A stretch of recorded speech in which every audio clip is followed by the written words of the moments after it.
about the negatives? You know, for those of us that want to, like, head toward the dark side. Well, it gets pretty painful, actually.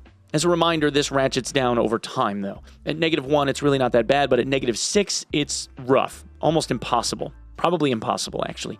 If you get too far into the negative, there is a one-time quest that Fence will throw your way to get a full point of rep, but that is only one time.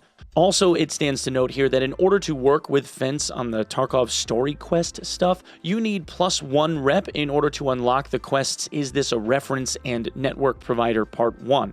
You also need a rep of +4 in order to do the quest Establish Contact. Anyway, on to the negatives. For starters, the cooldown on your scav gets increased drastically. In maximum negative rep, the base cooldown is increased from 20 minutes to 2 hours. This can be reduced by Intel Center 1 and 3 with the hideout management skill, yada yada yada compounding, but even then your best case scenario is somewhere around 1 hour and 4 minutes in cooldown. Also for your scav runs, the extract locations are reduced down to a single location from -5 rep onward. On maps like Reserve, that means your only available extract is the train. The cooldown for your scav case also becomes significantly higher, up to 9 times longer at max negative rep, meaning the base wait time for an Intel scav case goes from 5 hours 20 minutes to 48 hours. Even with Intel 3 and maxed hideout management, the wait time would still be 25 hours, 45 minutes. Transit item transfer costs and the car extracts prices increase by 300%,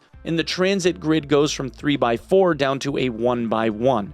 This means that if you want to use the car to extract from a map, the car will go from around 20k to around 80k. The BTR fees also increase substantially as you go further down in reputation, but ultimately the BTR driver will not speak with you when you get to max negative. At -5 rep, when he still technically will speak to you, the BTR's transfer inventory goes from a 2x5 to a 1x1, and his fees are 3 times higher.